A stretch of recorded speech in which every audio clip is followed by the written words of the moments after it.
That is chaos. It's chaos which has been triggered by the US and Israel's actions. Iran at the moment is whacking off missiles at a fairly sizable number of places in one of the most volatile regions of the world. If that was Russia doing that today, we would basically be saying that this is now a world war. You've got this extraordinary move from Starmer. What I fear he's done is he's managed to piss off both of them. I don't think we've won any credit from the US for doing that. Yeah, but it's not about winning credit. I don't see that it's about winning credit. No, because this is what the national interest is about here. Let's be blunt. The UK is not protecting its citizens by getting involved in this war. The UK is endangering its citizens by getting involved in this war. You're being both naive and unfair because it's so easy to sit on the sidelines and say, I wouldn't do that. Welcome to The Rest is Politics with me, Alistair Campbell. And with me, Rory Stewart. I think it's fairly obvious what we talk about on the main podcast this week. Rory, what do you think? We're going to talk about Iran. Look, there are a lot of different dimensions, and I'd love to know where you'd want to start. So one of them is how different international leaders are responding. So Britain, France, Germany, Canada. Second is what's happening on the ground in Iran. Third is what's happening in terms of Iranian response attacks on Dubai. And fourth immediately strikes me is the broader story of what Israel is doing simultaneously in Lebanon, Gaza, elsewhere. But what's caught your attention at the moment? Where do you want to start? I mean, I think you're right. Maybe the one I would add to that is what this all says about the state of America and the state of American politics and American leadership, especially now that Donald Trump has decided that even Keir Starmer has to get a whacking for not agreeing with every single word that he says and every single thing that he does. I'd like to start, Roy. Do you remember when we interviewed Mike Pompeo, the former Secretary of State? Mm-hmm. And I told him during the interview that, I told you, because you weren't there at the event, that we'd had that question of the audience, which is the greater threat to global stability, the United States or China? And he looked absolutely gobsmacked that the answer was the United States. Okay? Now, if memory serves me right, this was pre-Greenland. Yep. And it was certainly pre all this that we're living through now. But I wonder what, in a educated audience, the answer to that question in most parts of the world would be right now. Because it seems to me that what has been unleashed, you made this point on the very first episode we did on Saturday about the strikes, that unless you have some sense of clarity about what you're trying to achieve and how you're trying to achieve it, then there is a danger in any of these situations that they go off in directions that you simply cannot predict, let alone control. And I worry that that's where we are right now. And I was actually talking to Alexander Stubb, who is our next guest on Leading next week. And I was talking to him about something this morning. And we're making the point that he's got this thing about, the global south is where the power is going to come from in the future. And we're still very much focused on the West. But Iran at the moment is whacking off missiles at a fairly sizable number of places in one of the most volatile regions of the world. If that was Russia doing that today, say to Estonia, Moldova, Lithuania, Poland, we would basically be saying that this is now a world war. Okay? So, and if you just think, so right now you have missiles in and neither you and I are ever going to say a kind word about the Iranian Islamic Republic regime. But Hexeth yesterday said, we didn't start this war. Well, no, but this particular phase, you certainly did. And the direct response has been the launch of missiles and drones at Israel, Bahrain, Kuwait, Qatar, UAE, Jordan, Saudi Arabia, Cyprus, which is the current president of the European Union, and also shutting down the shutting down the Strait of Hormuz, through which 1/5 of all oil supplies flow. That is chaos. That is chaos in anybody's language. And I think the first thing to start with is that it's chaos which has been triggered by the US and Israel's actions. This was not happening last week. It's happening because they chose to attack Iran and kill Khamenei. Now, that's a horrible regime. It's a threat to its people. It's massacred tens of thousands of its own people. The Iranian regime is incredibly unpopular. However, it was in the middle of negotiating. And it did not pose an immediate threat, certainly not to the United States. It didn't pose an immediate threat to Israel. In fact, actually, as we've discovered, the ability of the Iranian regime now, in the short term, to actually hurt people is relatively limited. And one of the reasons why it's not like Russia is that it just can't do the type of damage shot by shot that it could. In fact, the only thing that's actually created this situation is this attack, their decision to launch an attack. Now, This is where you get to these very, very strange questions about what the US thinks it's doing. So you have that Hegseth statement. And again, we'll put, I think in the newsletter, some links to, if people haven't seen it, the Hegseth interviews, the Rubio interviews, the Trump interviews. All saying different things about what they're trying to achieve. Exactly. That's exactly my point. Rubio says, we're going to continue doing this until we've achieved our objectives, and that's going to go on for a long time. Well, what are those objectives, right? And you get completely different accounts. Just before you leave Rubio, he also said, and I can't believe that he didn't realize what he was saying with this, he said that the reason that the United States got involved is because they knew that Israel were going to attack. And they knew that that would mean that America would come under attack as a result of it. We said the other day we thought Netanyahu was maybe driving this more than Trump, but he seemed to confirm that.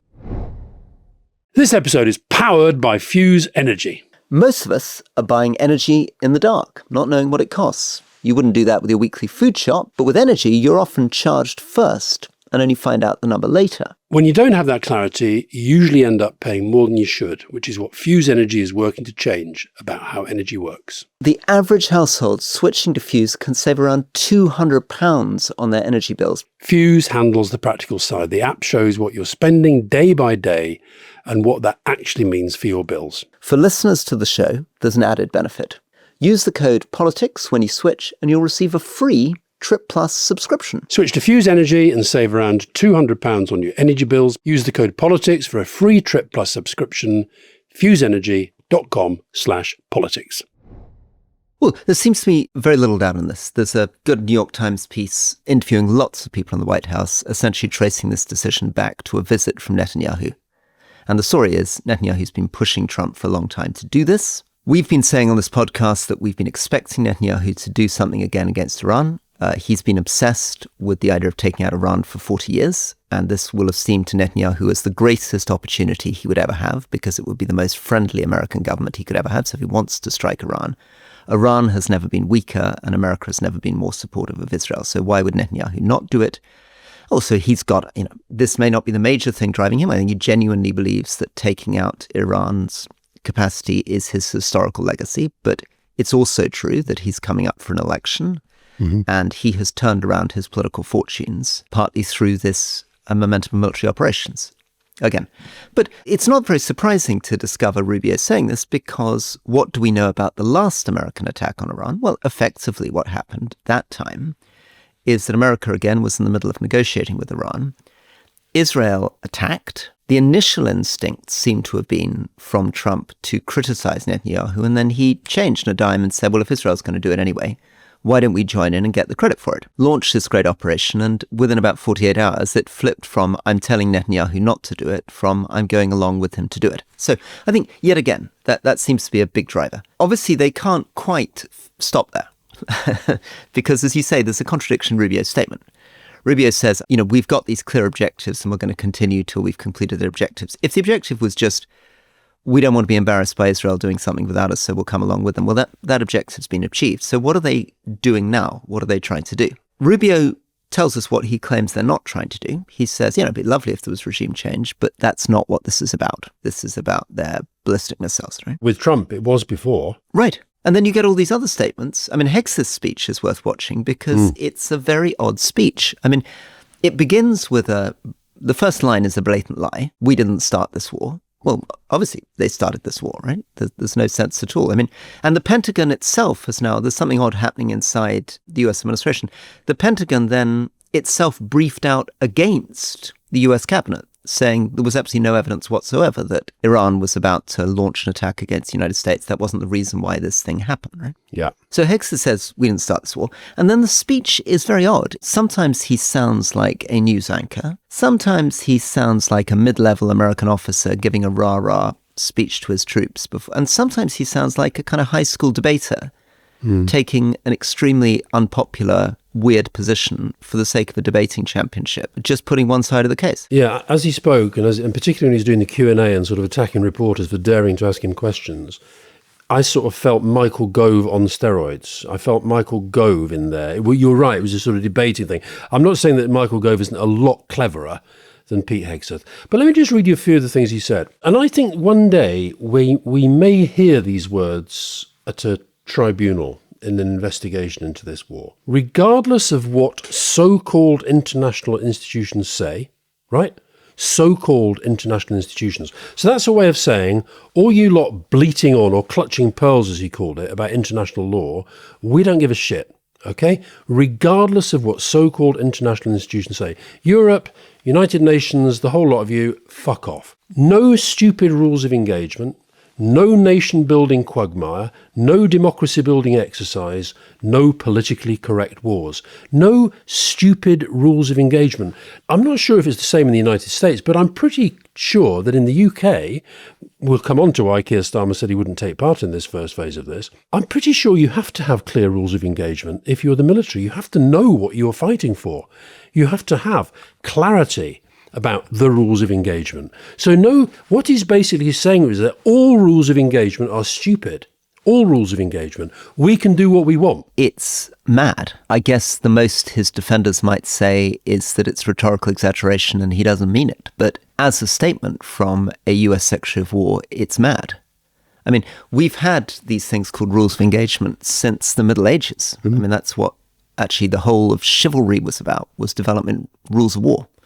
Right in the middle of the English and French tearing bits out of each other, they began trying to set rules. They don't always follow them, but they set rules about what you did with combatants, with civilians, under siege of populations, what warfare was about, right? What's the Nuremberg trials about? The Nuremberg trials, and what are the Geneva Conventions about? I mean, all these things are about the same thing. They're about trying to define something very difficult, right? I mean, you can understand why people get frustrated with it and annoyed with it.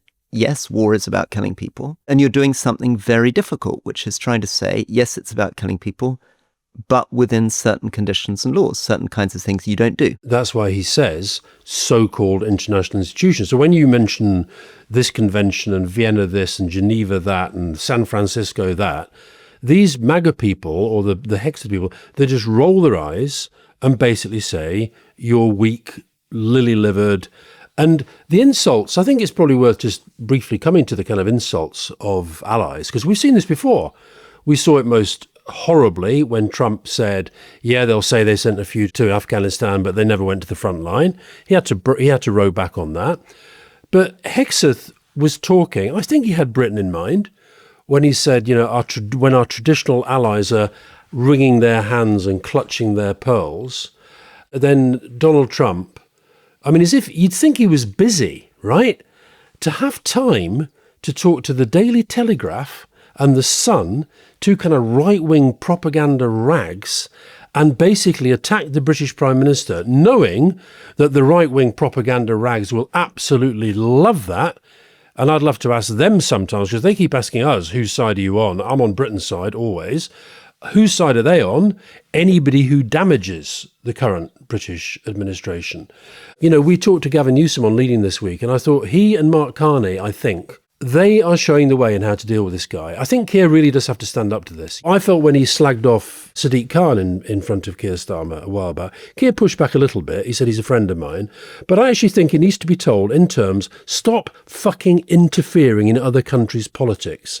We don't do it to you. If you want us to do it, then actually we all get together, we can do you quite a lot of damage. Because he is now treating everybody with contempt unless they are absolutely slavish to his agenda. Let's move on to that. The second elephant is the very, very disappointing response from all the other international leaders. So Mark Carney set us up in Davos for an idea that we were going to try to think about what it would be to have a foreign policy and an agreement of middle powers independent of the US, that we weren't just going to be the tail of a Trump dog. What that was supposed to be, I thought, was that we were going to develop some forms of kind of strategic vision. We were going to decide what our threats were. We were going to decide what our principles were. We were going to build our own defense capacity together. And we were going to take a view on the world.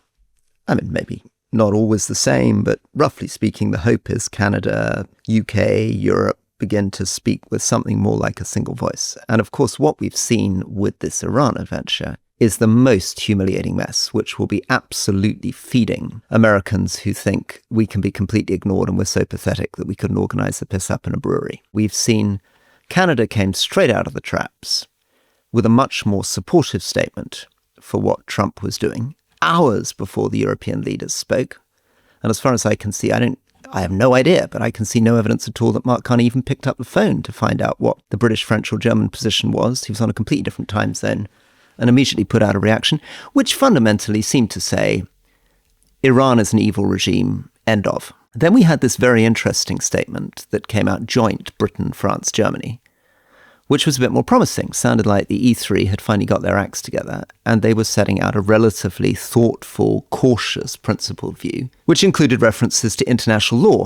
And this was on Saturday, and the European Commission seemed to be roughly on that side too. Fast forward 24 hours, the whole thing falls to pieces. You've got this extraordinary move from Starmer, which, whatever the details, the legal position seems really weird. It looks like he took a risky decision on Saturday to step against Trump and say he thinks this war is illegal and reckless. And then on Sunday, his position shifts slightly and he says, actually, UK bases can be used for whatever reason. It seems something pretty miraculous, right? He manages to piss off Trump on Saturday and then piss off most of the left on Sunday. Well, no, I don't think it is right, because I think what he said was, when he said we will give the Americans permission to use two bases, Fairford and Diego Garcia, it was in relation to defensive operations. So when you said you can use them for whatever you like. Now, Trump may decide that's the green light so to do, but that's not what was agreed. If I said that he said he could use them whatever he like, I don't think I did say that. I apologize.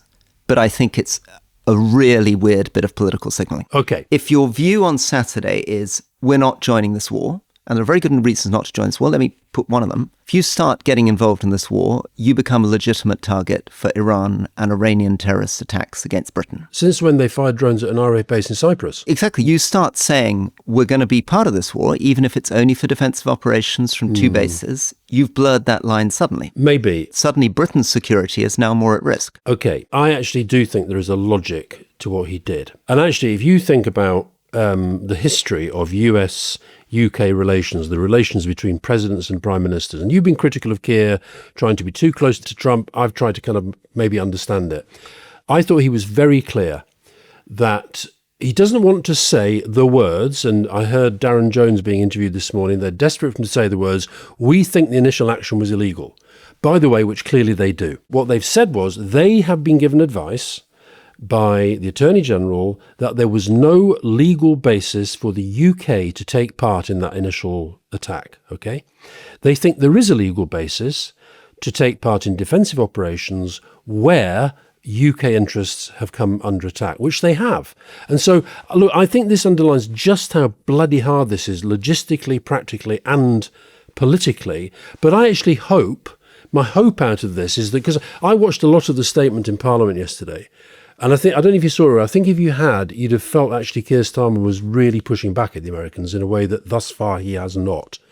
He was essentially saying that, and he didn't want to say in these terms, but essentially he was saying that so far as he is concerned, the UK will not take part in military action that it does not believe to have a legal basis. And Rory, look at the reaction there's been. Look at the reaction there's been from Trump. Why has he phoned up the Sun and the Telegraph? Yeah, well, that's why I think it's the worst of all worlds. Well, maybe. I think it's really bizarre. I think people were quite proud of him on Saturday. Actually, quite proud of Merz on Saturday. I mean, there was a brief moment when it looked like at least Britain, France and Germany were taking what I think is the correct position, which only the Spanish government has really laid out, which is you can say this is a really evil, horrendous Iranian regime, and you can also say this is an illegal, reckless war that we want to have nothing to do with. So that's the correct position, I think, right? Yeah, that's you. And they came pretty close to that on Saturday. Yeah. And then on Sunday, right, we'll come back to Starmer in a second. I mean, I think at the very least, it's a communications disaster. Whatever else it is. I think most people in Britain who on Saturday were thinking, thank God this guy stepped out of the war, then think on Sunday, oh my God, Starmer's changed his mind. Now we're involved in this in some way because we're allowing him to use his bases for defensive operations, and now we're a legitimate target for the Iranians. Suddenly you've gone from Saturday where Reform and the Conservatives are saying, you're weak and lily-livered, to saying, at last, Starmer's got with the programme, better late than never, thank goodness he's now letting the base. Well, they're not saying that. They're really not saying that. That's what they were saying on Sunday. That's what they were saying on Sunday, and now by Wednesday, it's all shifted again. Okay, no, but I do honestly, well, I think you're too close. I think literally everybody that I've spoken to over the last few days just thinks Starmer is in a complete mess. No, he's in a bind, which is a different thing. I would say that I think you are showing the difference between being commentator and player. Keir Starmer is having to make the actual decisions about this. Let's take Sanchez. We're going to be speaking to Sanchez quite soon. Now, I agree from the position that you and I laid out on Saturday, his was the clearest, and you and I can both say, yeah, I want to hear that. What happens in the next few days if in Dubai an Iranian missile lands on a 5-star hotel and a Spanish football team gets taken out? Okay? You've got to think through where you might need these alliances. You have to play a little bit shades of grey. I think Keir Starmer on day one, I think he pushed the boat out as far as he's pushed it thus far, basically saying to Trump, there's no legal basis, we're not taking part. Okay, that's quite a big message to put out when you think of the history of the US-UK in these war situations.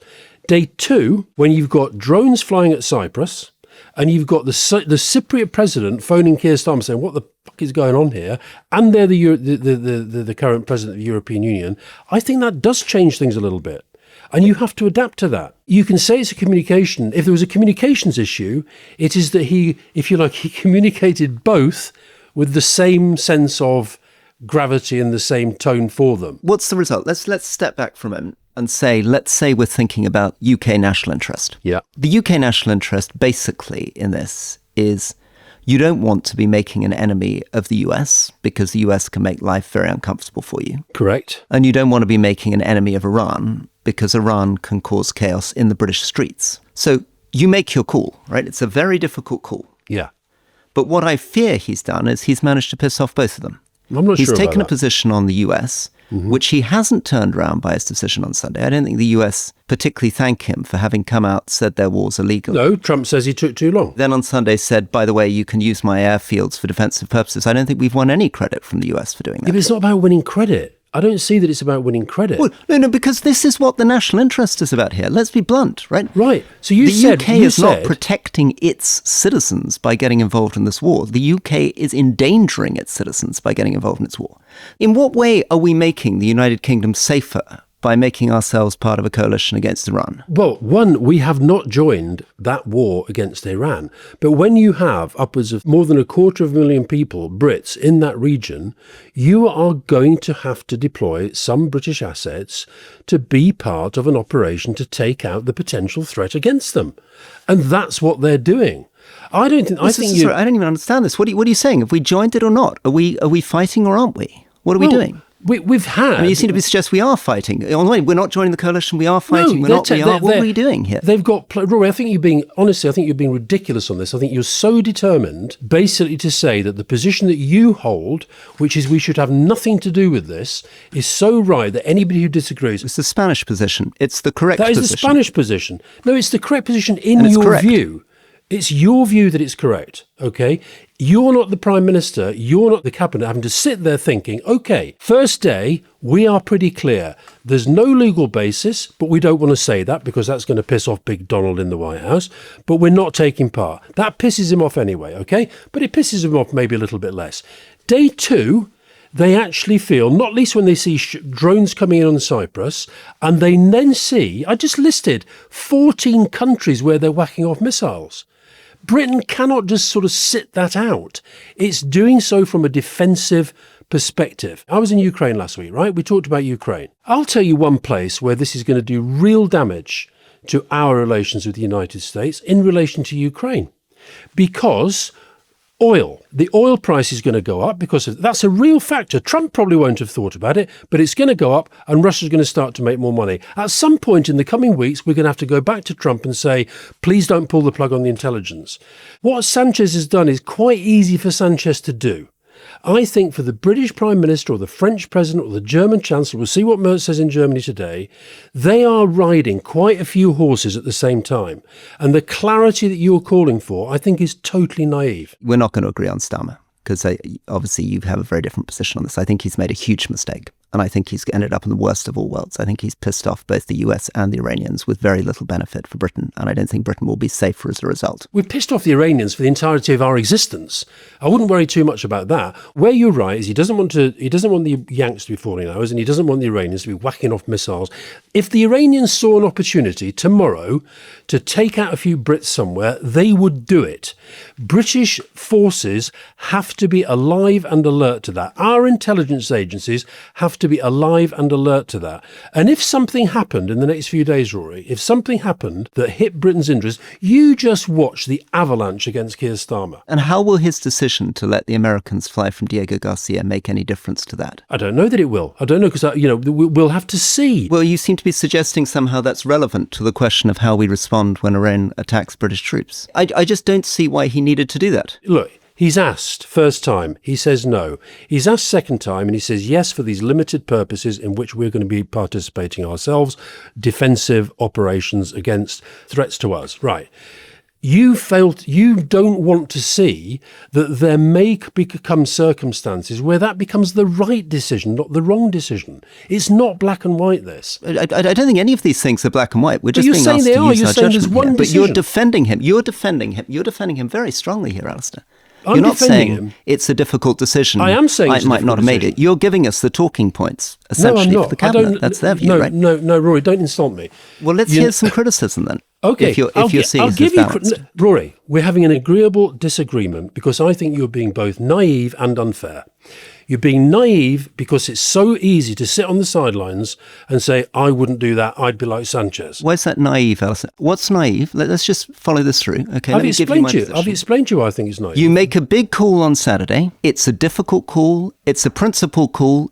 You hold to that call. You hold to that call. And a drone comes into Cyprus, you hold to that call. It's not that difficult. And then something else happens, and then something else happens, and then something else happens. Look, if events change, maybe you have to change your mind, but you don't have to do it on Sunday. Okay, you can say that. Let me tell you why I think it's naive. Because I think Sanchez's position is easier to take than to see through if and when we started this podcast talking about how unpredictable this now is and about how dangerous and how difficult it is. There will come a point through the next weeks and months where we will need all sorts of different allies in this equation. We will need the French. We will need the Germans. We will need the Americans at some point. I think you are wanting, I've said this the last time we talked about this, you're wanting the Hugh Grant moment where he basically says what we say, Trump, you're an evil bastard, go away, leave us alone. I'd like to hear a bit of that. I said to you, I wish he would have absolutely called him out over slagging off Sadiq Khan. I wished he would say when he came out against on what Trump said on Afghanistan, I would like Keir Starmer to have done it sooner and to have done it harder. We are not in the same position that we were. I guess the reason I'm defending, I'm not doing the talking points, I'm defending him because I think he's in a really, really, really tough spot at a time when most of our media and most of the opposition, I think, and let me tell you, Rory, I think Farage and Badenoch have made a massive mistake, in my view, by not giving any thought other than the idea that Trump may be right. You think Trump has to be wrong. I'm saying if you're the British Prime Minister, you have to weigh things up in the round. You're going to get attacked whatever you do. And I think you're being very, very unfair in saying that he got it right day one, got it totally wrong, and he's ended up in the worst of all worlds. Let's see where it goes. And I think if you read Hansard from yesterday, you would have a sense of somebody who reacted in the way that he did day one, thought about it a bit more. Day two, I think, was in a better, more rounded position, and that's what we saw yesterday. Okay, we're clearly not going to agree on Starmer's decision. Merz, I think that is even more disappointing.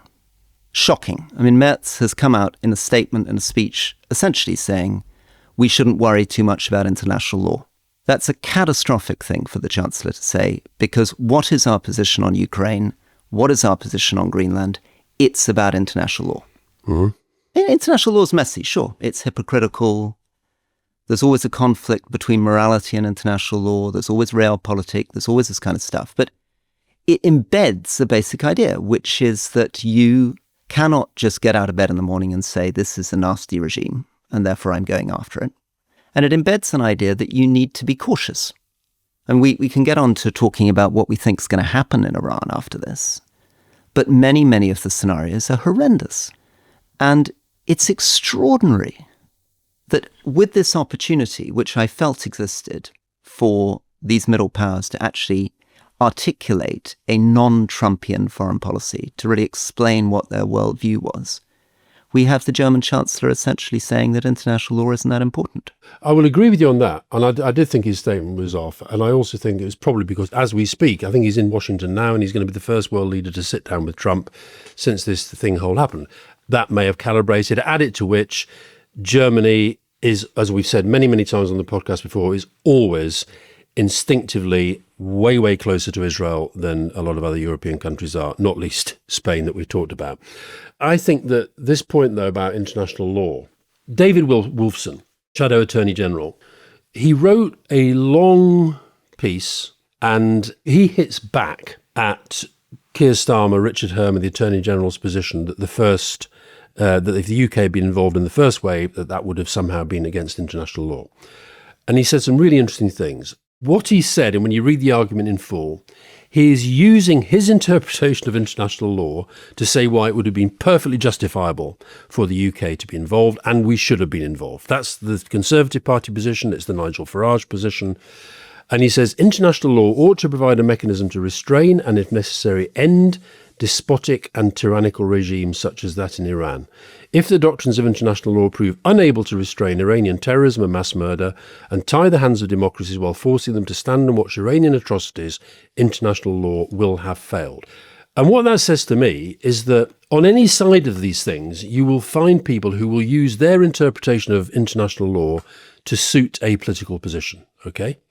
We got accused of doing that in relation to Iraq and paid a very heavy political price for it. I would argue that he's doing something very, very similar with this. Yeah, well, on Wolfson, I think it's completely shocking that a shadow attorney general can take that position. I mean, international law ought to provide a mechanism. Well, it either does or it doesn't. He then goes on to say, if the doctrines of international law prove unable to do what he wants to do, then international law will have failed. Yeah. So he's the Merz position. He then says the inherent right to use force in the face of an imminent attack from a hostile nation. What is that imminent attack? There wasn't one. So the whole point about the judgment on that is you need to show that they have the capacity to do real harm and they're about to do it. It didn't meet that evidentiary standard. I totally agree.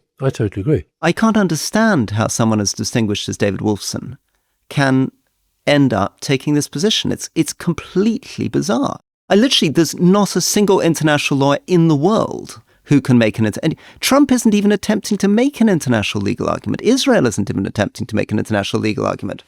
So why is Wolfson making it for them? Because what he and Farage and Tice and Badenoch, what they are doing is saying international law isn't like other sorts of laws where it's clear, or it should be clear. It's really complicated. It's very, very political. It's how we interpret it. I'll give you another example. Paragraph 5 of his statement. The UK and also the US is permitted under international law to use force to aid another state which is enacting in self-defense. So he's trying to say America's under attack, which you and I, let's not fall out again, Rory. You and I agree there was no self-defense going on here. This was a war of choice. He then goes on, moreover, the UK is under an obligation in international law to prevent genocide, not just to stop it. Stopping an ongoing genocide is required, but it necessarily means that action was taken too late. And as I read that, I thought, bloody hell. If we're going to talk about, he's basically saying Iran wants to commit genocide against Israel. Okay, we had a discussion a few months ago about whether Britain actually was not fulfilling its international obligations in relation to the prevention of genocide in Gaza. And so the point I'm making with this is that everybody's just making this about pre-existing political positions. It's so weird. I mean, David Wolfson, I think, was on record saying the accusation of genocide and the notion that you should be stopping Israel in Gaza because of genocide was completely unfair. And now he's using the same term that he said was dangerous, too vague, shouldn't be applied to Israel's actions in Gaza. Yeah. He's applying it to the Iranian regime. I really don't understand what's going on in his head at the moment. No, I think what's going on is that his party, the Conservatives, who are in this sort of existential battle with reform have decided that we, the UK, should have been in lockstep with the US from the word go. Now, you and I disagree with that, right? And so does Keir Starmer, even though you don't like what he did on day 2. But they've made that decision. Now, as it happens, just to go to the politics of this, I think they've made a terrible mistake, because even though I will get my usual suspects, including the person I live with, saying, for God's sake, she's bound to say Rory was right and I was wrong. But I think the fact is, don't look so pleased about that, Rory. The fact is... That's right. It's Fiona whose views I'm interested in, really. As long as she's on my side, I don't mind too much. No, Fiona's views aren't dissimilar to yours. They're not dissimilar to yours. And she was angry on the second night when that statement was made. I would have liked to have heard Labour people out today attacking Donald Trump for saying what he said about Keir Starmer.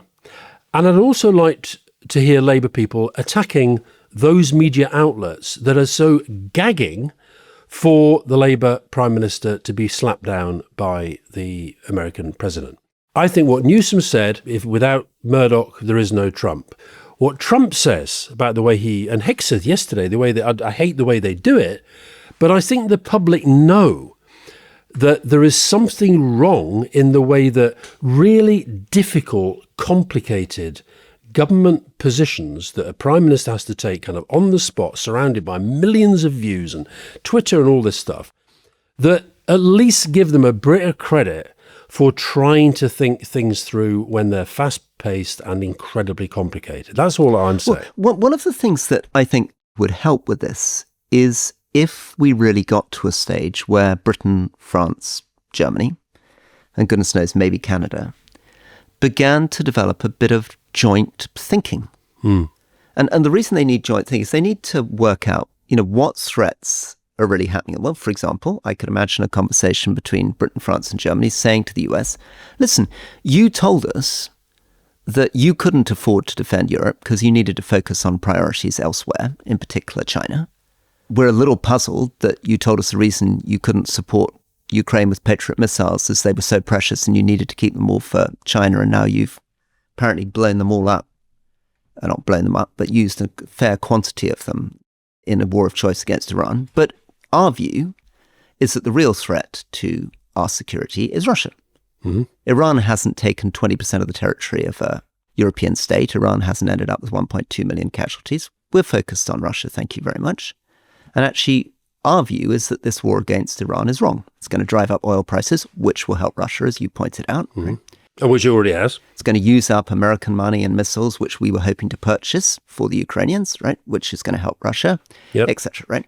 So that would be one type of argument. You do your threat assessment, you work out where your priorities are. Let's say it's Russia, right? Second thing you might do is you might develop a view on the world. What do you think about international law? Maybe take the Wolfson view, maybe you take whatever view, it doesn't really matter. Thirdly, work out how much you can defend on the United States. What kind of relationship do you want with the US? Do you going to have to make your own Patriot missiles, or are you going to continue to buy them? Two perfectly valid views. One of them is actually the US in the end is always going to send us these things, so we don't need to make them. But nuclear weapons, we've just had this announcement from Macron about the French nuclear shield. So huge news. So, even if we start spending hundreds of billions more on defense, we're not going to be able to spend that money well unless we have a joint threat assessment, right? Money on defense without a shared view of where the threats are is money wasted, right? That could be, what's our relationship with the US? What do we think about the Middle East? What do we think about Russia, Ukraine? So I think what would have helped here is if we'd had a sense, not that all these guys were surprised and had to respond on the hoof, right? One of the defenses I've heard for Canada is, of course we didn't call them what we're supposed to do. We were suddenly surprised. What do you mean we're surprised? For months now, a massive American fleet has been sitting off the coast of Iran. Israel has been pushing for intervention in Iran. So I could imagine Europe, Canada having a really strong, clear joint position weeks in advance, signaled to the US weeks in advance, so that if you have a situation where the US doesn't consult its allies, barely informs you of what it's doing, doesn't go to the UN, doesn't go to Congress, you come up with a clear joint statement saying, we're with you or we're against you. I would suggest we're not with you, but anyway, whatever it is. And not get this sense that everybody's thrown off balance and changing their position every, whatever, I mean, I don't want to get dragged into Starmer again, but certainly with Merz, the position is very odd. Certainly with Carney, the position doesn't really seem to track with his Davos position. I mean, I don't get what's going on with these people. No, and also with Merz, I mean, I think I sent you a clip. He was speaking at a party congress at the weekend, and he does a very, very good impersonation of Donald Trump. What did you say? 60%? I don't believe it. He was basically suggesting that you can only deal with Donald Trump. A bit like Scaramucci says, you have to show him pictures. And he was going to show him graphs. He was trying to explain, he was explaining that immigration is falling in Germany by 60%. So that was him the day before, taking the mickey out of Donald Trump, and the audience was lapping it up. As you say, the next day, he comes out with this statement essentially saying, you know, they can do pretty much blank check. We'll see what he says in Washington today. I thought the Macron statement, by the way, got a lot less attention than I thought it would. This nuclear thing, incredible. Yeah. Incredible. They're changing the nuclear doctrine. They're increasing the number of warheads in direct response, essentially, to the fact that China is getting more and more nukes. America is behaving in a much more irrational way.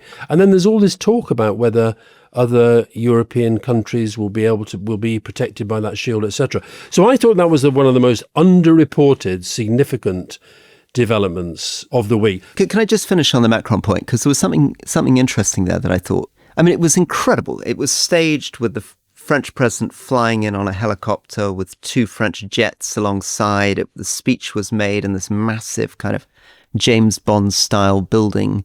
And he's announcing the French nuclear territory. The implication was going to cover Poland and Germany. It's like the biggest news. And he'd presumably been planning it for weeks. Would there have been an argument for not doing it right at the very start of the Iran war, when every news station is only covering Iran and doesn't really feel that it has much bandwidth for this, and delaying it a couple of weeks? Well, possibly. Yeah, possibly. I mean, the only thing is I wonder whether it had already been planned. And I also think that in France, it was kind of wall to wall. It's seen as, and I think in Germany as well. I mean, we do have such a sort of inward-looking kind of media here. And of course, America, it's even worse. But I thought that was really, really significant. And by the way, I agree with you. We're both big friends and fans of Mark Carney. I think he's great. But there was something slightly going against the tenor of his Davos speech in the way that Canada reacted this week. I thought the closest it got to was day one, the E3. There was something, we said that on the podcast on Saturday, there was something in that initial statement that felt like these are serious people taking this seriously. They're not going to slag off Trump. They're all sitting there thinking, Christ, what's the guy going to do next? This is going to cause chaos. But since then, I agree, I think it's become much more nation by nation. And the other reason why that happens is because, and this is the nature of the globalized world, every country in the world has people who are kind of flying in and out of Dubai who are now stuck. And they've got families and friends and media saying, you know, what are you doing to help us? I just heard this morning that the Australian military headquarters in the Gulf has just taken a couple of drones. So this is the point. This is going to go in any which way. And I think until it becomes a little bit clear, we haven't even got on, I'm sorry we got so dragged into this sort of row about Keir.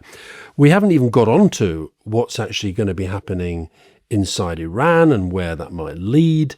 We haven't got on to how Israel now moving further into Lebanon, basically saying that they're entitled to do that because Hezbollah have been whacking off a few missiles at them again and in breach of the deal that was done.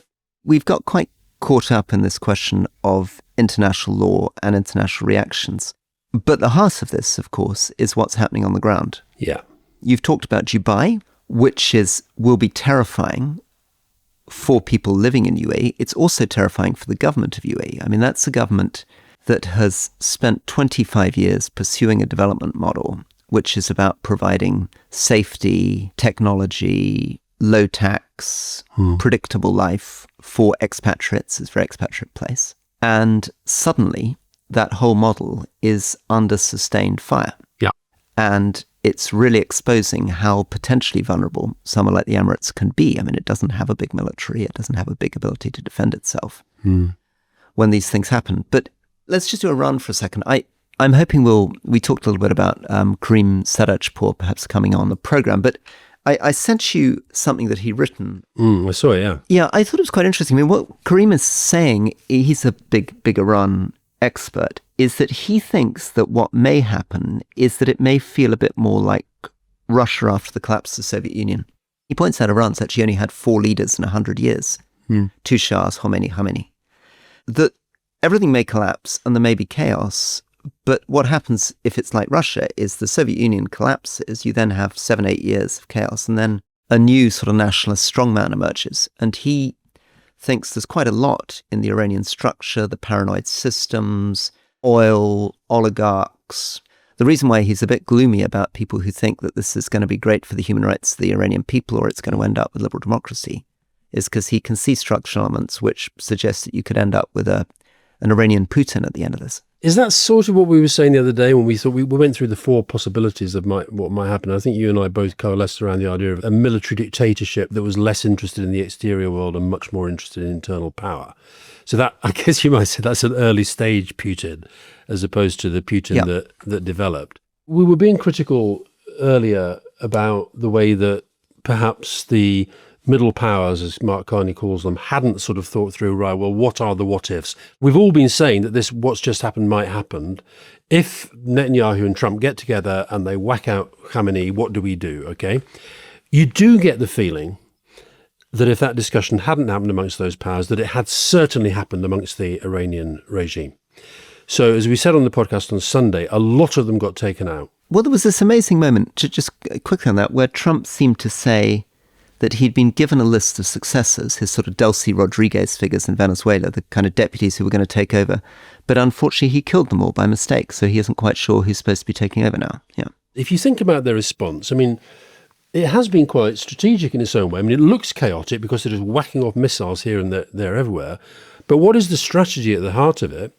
I think it is to have the effect that they're having, which is to drive the oil price up very, very high, which to get these nations in the Gulf that Iran thinks have much more influence upon Trump than Iran ever does, and certainly than Europe seems to be able to do.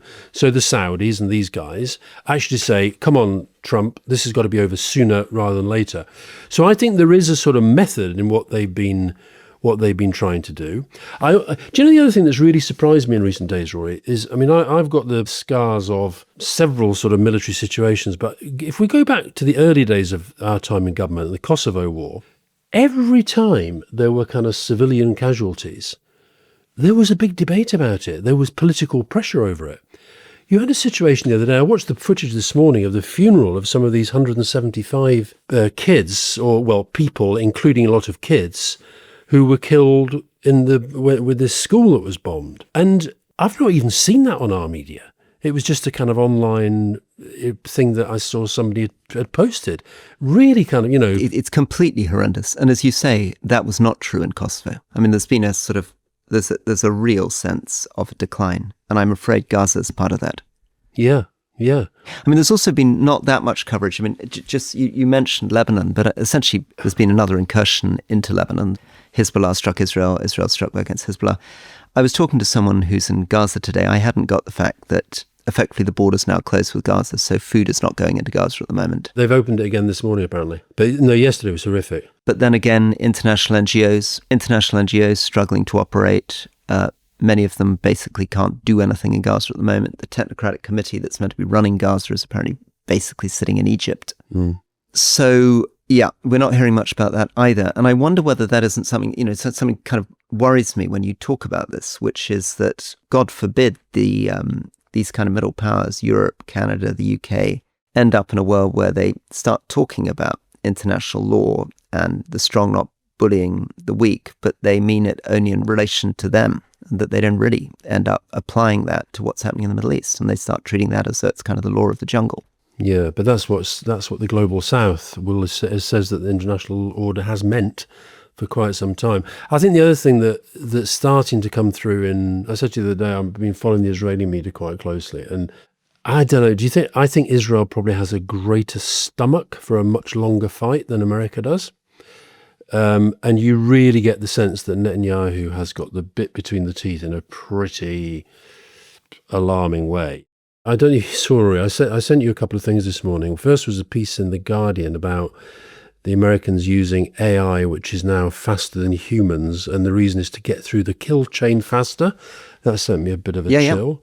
Yeah. Alongside a piece that somebody sent me, which has this in it. A combat unit commander told non-commissioned officers at a briefing on Monday that the Iran war is part of God's plan and that President Donald Trump was anointed by Jesus to light the signal fire in Iran to cause Armageddon and mark his returning to Earth.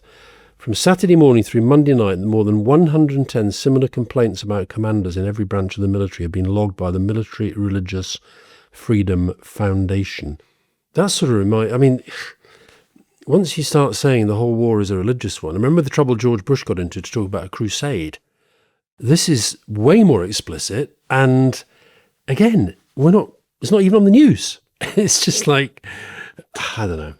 It's all very, very alarming. We haven't talked so much about what Israel's objective here is, but Netanyahu seems to be coming pretty close, and Yair Lapid as well, to suggesting this is fundamentally, from Israel's point of view, they're going to continue until there's regime change. But there's another part of the security establishment that I think tends to see it in more in the terms in which they would perceive operations in Syria or Lebanon, which is kill the leadership, get rid of their weapons capacity, and not worry too much about what kind of political or economic state's left behind in Iran at the end of this. It's also worth bearing in mind, and we talked about this a little bit, another reason why people in the region are very troubled and confused. So these Gulf countries, as we said, UAE, or Qatar, or any of these countries, are very aware that they're quite small, very wealthy states. They're very small, they're very fragile. And one of the reasons that some of them were trying to convince Trump not to do this is they were happier with what they felt was an Iran that had basically no longer had a credible path towards nuclear weapons, no longer had much air defense, no longer posed much of a threat to the region because its proxies and Lebanon next door had been degraded. So they thought better to contain it, leave it alone. These are all bad worlds, but the least bad world was leave Iran alone because at least it's not going to kick off and create regional chaos. Now the regional chaos has started. They're now torn between two positions. One of them is, can we please stop this, right? Because our own cities are now being attacked. But on the other hand, because their cities are being attacked, they feel they need to do something in response against the Iranians. Then they're worried Israel's becoming a regional hegemon. And then you get a lot of the stuff on Middle Eastern media is now retweeting a former Israeli prime minister who said Turkey's the next Iran, and then in the same breath mentioned Qatar as a state sponsor of terrorism. So then there are going to be some people in these states who are like, well, wait a second, if there's no process with Congress or international law, what happens if suddenly they decide that, we are a threat that can be attacked or our regime can be changed? Yeah. But don't worry, Roy. Melania was at the United Nations banging the gavel. You see, that's another one. Can I just to finish on that one? I mean, I saw that and I initially was like, is this AI? We've entered a world where I don't know anymore when I see this stuff, whether this is an AI joke or whether it's real. It was real, was it? Melania Trump was actually presiding at the UN. Because she cares about violence against this and that and the other. But just on, and the other thing about Trump, so I watched the thing where he, we had 4 American servicemen killed on the first day of all this, okay? And Trump's first public appearance was in this big grand room in the White House, and he was presenting the Medal of Honor to troops who'd served in Afghanistan. He very, very briefly mentioned these 4 guys and sort of said it is what it is. Kind of is what it is. There's going to be more of this. It is what it is. It was so kind of lacking in any sort of empathy.